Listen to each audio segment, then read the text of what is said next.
Hello, in this video we're going to be talking through Full Boar, which is one of the 3 maps being featured in this weekend's End of Nations beta event.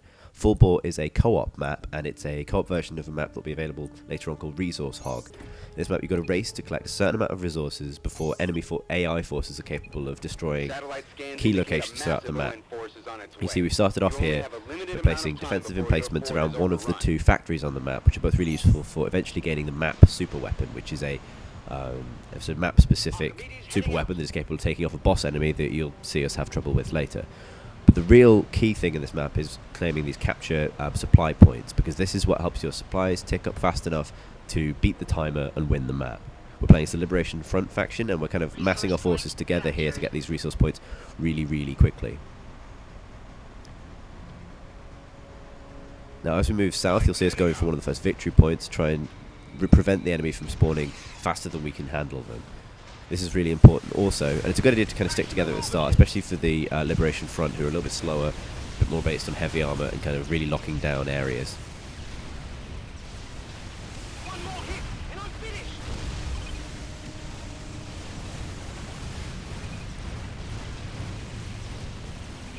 Air units like these gunships can't take capture points, but they are very mobile and obviously ignore terrain, so it's useful to kind of have them sweeping around the map, either preempting enemy attacks or clearing up areas ready for attackers to come in and actually seize the points themselves.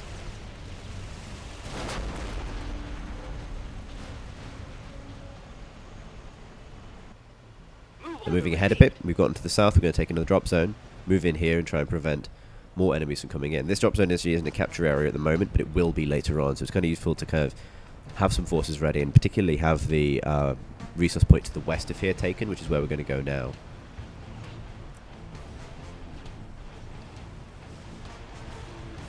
You see we have a skirmish with some enemy forces. You see we're fighting a lot of infantry, smaller enemy units. Our tanks aren't the best for really taking this kind of enemy on. So later on we're going to swap over to a different enemy company composition in order to be more effective against infantry. Companies are essentially loadouts of troops, and you can switch between them at any point, although your existing troops kind of disengage from the battle, which could be a waste of resources if you do it at the wrong moment.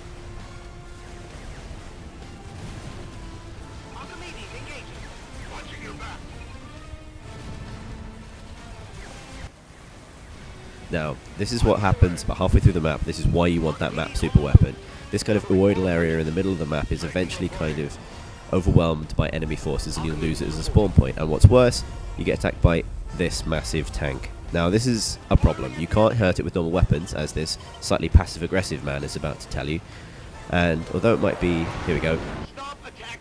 Alright. Okay, the temptation at this point is to keep doing that to annoy him, but it's probably best to back off. So here we are, essentially running away and surrendering our courtyard here to the enemy. Our weapons are hardly damaging the Panzer Hulk. We'll just have to wait until we develop the means to really damage it before engaging these things.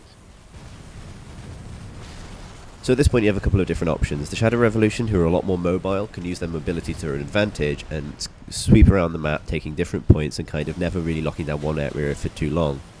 As Liberation Front, we've taken a different approach and entrenched around this point.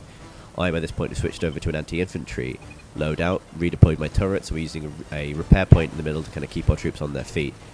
Now this is a completely viable tactic. We are on the back foot at the moment because we've lost so many of the victory points, but we can hold this location, and the Panzer Hulk will just kind of wander the map doing its thing, being a giant tank and getting in the way. But if you ignore it and focus on what really matters, then it's still possible to kind of pull back a victory from this point. If I jump and then fire, I wonder if...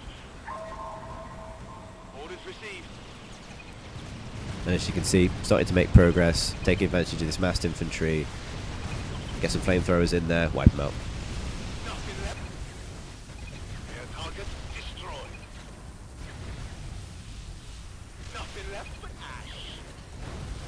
Got orders for me? Unit destroyed. Rocket infantry here. Smoke 'em if you got 'em. Unit destroyed. And as you push back around the map, you can kind of retake areas that were previously lost to you. Really built for this. And this is useful for kind of preventing the enemy from really making you vulnerable in any one place. Vulcan on the move.